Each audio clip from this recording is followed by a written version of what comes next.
The big talk today is about music services. So we know that Pandora and Google Music and Apple Music and Tidal, which is the Tidal. Hey, that's the one created by the music lovers. So don't knock it, all right?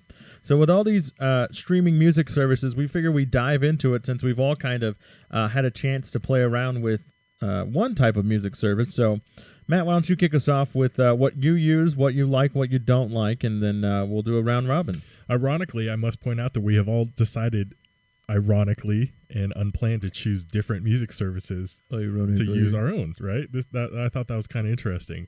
Mm-hmm. I myself have gone the Spotfiy premium route, and I must say there's not really anything I don't like about it other than, the few artists who have chosen to withhold their music from it, but none of those artists really fall into my interest of music anyway, so that's not a huge deal. And they seem to have everything else I want, so I don't really have anything bad to say about them. How about you, Greg? About Spotify? No, about your choice in music services. Yeah, I have decided to, although no dollars have changed hands yet, but I guess that doesn't really matter in this conversation, to do the Apple Music route. And I think I've convinced other members of my family to do it along with me so that we can do the family version of it. So I've been playing around with that for the last month or so. How much is Apple Music once you have to pony up some dough? It's you're looking at 10 monthly or 15 if you want to do the family thing. And I would have to actually look at some literature to make sure I'm right about it, but I think it's 5. Yeah, I think it is 5. I think it's 5 Apple addresses. Mm-hmm. That you can attach to it. So that works kind of nicely for the family, I guess, because I had children saying that they were going to, and they still may, who knows, go for maybe Spotify Premium or something. So I said, hey, why don't we try this? And then I use Google Play. So I first started with Google Play, just regular, or Google Music regular, without paying, which allows you to upload your own music library and then be able to sync it on your phone and anything like that. And then I decided, hey, since all my music is there, why not pay the extra to get Google Music All Access? And so that allows you to not only create radio stations like Pandora, and free Spotify, I think, allows you to do radio services. I'm sure Apple does too, but it allows you to listen to whatever album you want if it's on the service for free. You can kind of cache some songs so that if you're on the go, you don't have to rely on internet connection to have that work or so. And my wife and I both use Google Music, and I love it. And I tried Spotify after I got Google to kind of see what it was all about, and for me there was no big difference between Spotify and Google, and so I just kind of hung out with the Google bandwagon. So it sounds like all three of these services, as long as you're willing to pay the $9 or whatever, is pretty similar. No? Is that how much Google Music is? $9.99. And that's per. Yeah. Do they have a family option? They have 5. You can use the same email for 5 accounts. Okay. So either it's really the same deal. Yeah, either mobile. Well, how much is the Apple one?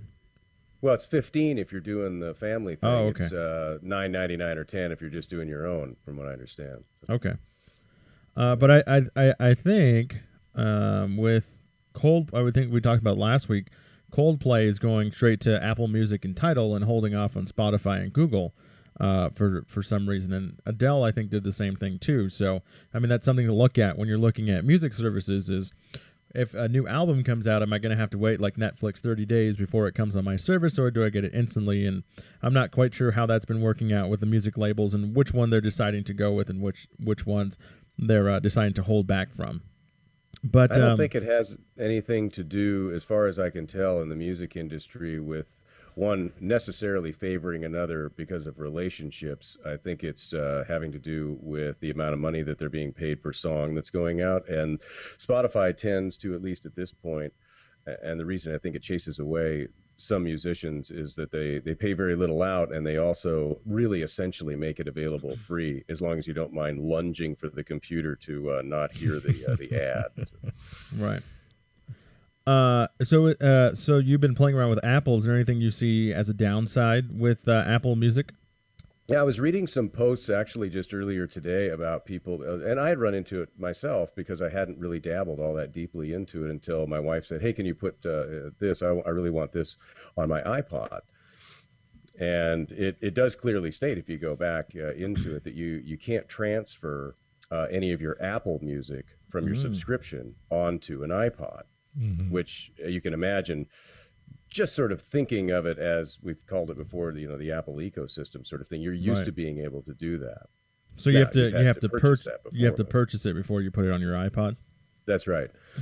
So there's that I think is I don't think there's anything wrong with that, and Hmm. I understand what they're doing, but it is one of those things that they're a service that you're normally accustomed to with music that you get, no matter how you get it from Apple. You're able to move it around on your different devices as long as you've got your Apple ID handy and it all works. But I guess they're working on getting that encoded properly, perhaps for the future. It's hard to say, but Right. they didn't doesn't look like you're going to be able to move it around. So I think that'll be a bit of a downside for some people until you get And, used to and you only having it. can't You have to have your phone basically. move it around on an iPod. But if you have internet connection, are you able to move it around on that type of deal as long as you have the app? Yeah, if you have an iOS, that's just it. And they were talking about the possibility that maybe they're just going to put out iPods that have an iOS function to it, Hmm. and that would allow it to be able to read that information and understand your subscription information, Right. basically. Yeah. And the one thing I So really love about Google, if I may, is it's very universal in the sense of not only can I play it on my phone or my iPad or my Android device, but I can also play it on my Sonos system. So it ties in perfectly with that. You can either cast it from the Google Music app itself, or you can cast it from within the Sonos app. So it's very universal that way. And so that's kind of a reason why I kind of lean towards staying with Google, is because it works with everything I have, and it sounds good. But according to Matt, right. there was a scientific research done that Spotify sounds better than Google Music, Really? probably by like a hertz thing. I don't know. Well, Apple Music streams at like Compression or what is it? Apple Music streams at like 256 AC. Spotify gives Yeah. you 320. So None of that means anything to me. They all sound the Oh. same to me. well, Oh, well, they don't though. yeah, that's not true at all. But But you're fine. not going to know the difference unless you compare them, right? Isn't that what we're doing? We're comparing. No, I mean them? if you're sitting in the room and you listen to each one, you're not going to know the difference unless you sit there and listen to each of them at the same time. Well, I Is think that not really true? what you're just going to notice is that you have something that has a compromised sound to it, or it doesn't. Maybe just that. I mean, do people even know what a compromised sound is? I go through life knowing what a compromised sound is. Well, you yes. do because you're an audio guy. That's why but he's a on normal, this show. That's why you're on the show. But a normal person, would they know what a compromised sound sounds like? I don't think we'd be enjoying streamed music rather than playing albums if as a culture we cared that much overall. No. Right. No. Yeah, and I don't think I threw that out as a a big breaking point. I think I just threw that out to add to the differences of the services. Is they all do stream at different bit rates, so there are different qualities. But does it matter Yeah. in the end? Well, it's a difference. To some people, yeah, it will matter. Greg, are you choosing Apple Music because it sounds better or because you're in the ecosystem of the Apple? It would be it would be that I'm in the ecosystem of Apple and it makes sense, and I like the service. I like the stations that it creates. I like the radio stations it offers. I like its quick ability especially when you're on Wi-Fi, for sure, to be able to grab entire albums, just as you talked about with Google. So really, it's all about that. For me, it just happens to be that the quality of the music that I'm hearing on Apple sounds pretty good to me. Mm-hmm. So it's not bothering me. So it would have been something that would have just bothered me, not that I would have picked it just because of that. So if you were to have the opportunity to listen to Spotify and Spotify sounded better to you, would you go with Spotify or would you stay with the Apple ecosystem and the Apple Music? The Apple Music would have to sound bad compared to it for me to change, Right. just because I like the way it integrates in with my my stuff. So it sounds like with a lot of these music services, is they all kind of, even though they stream at different compression and bit rates, people choose based on what they're used to or what their ecosystem is already on. And if it sounds good or decent, then they'll stick with their ecosystem and not really shop around. I mean, they're all relatively the same price, right? $9.99. Mhm. You're going with the $15 for the family one, but they're kind of all in that range. What do you like about Spotify? I think it kind of comes back to you in that I started in Spotify and I haven't had any reason to leave it just because it does everything I want. It has all the music I want. And I must throw out there that now that I'm looking at it, I stand corrected. The Google Play actually streams at 320. Oh, like well, Spotify. thank goodness. Nice. So man. So the only outlier here is Apple Music at 256, but they're using bow AAC. to me. You will bow to me. What I do like about Spotify though is that you can change the bitrate. Can you do that on Google Music? I don't know. I don't change it. I don't know. Oh well, I haven't tried that. I'll have to check that out. I don't know. I do like that I can change it because sometimes. Do you ever change it? I do sometimes when I'm driving across the state and. Why don't you just cache it? Can't Spotify just cache? Yeah, I can do offline, but I don't feel a need to do that because I've never been in a position where I didn't have any internet at all. I don't like my songs to stop halfway, so Well, I usually make a driving playlist so I can get the optimal bit rate streaming. The one thing I will say about the Spotify app, and I don't think they fixed this yet because it still annoys me. So I think I would have found out. Is the app has this problem where it will just cache everything, and it not only tracks that Google does that. Yeah, not only tracks that you specifically say offline, it's just everything you ever listen to, which is great if you're ever skipping and you don't have internet because it'll just find songs it already has. But there's no way to dump that cache. The only way I found to get rid of it is to just uninstall the app and then reinstall and start all over, and that drives me nuts. Oh yeah. I don't have a problem with that. I like it. Because most of the songs I listen to when I drive across the state never stops, never skips, because it's all cached. But it doesn't bother you that you just have no control over the amount of data that this is taking up on your phone? No. Okay. None.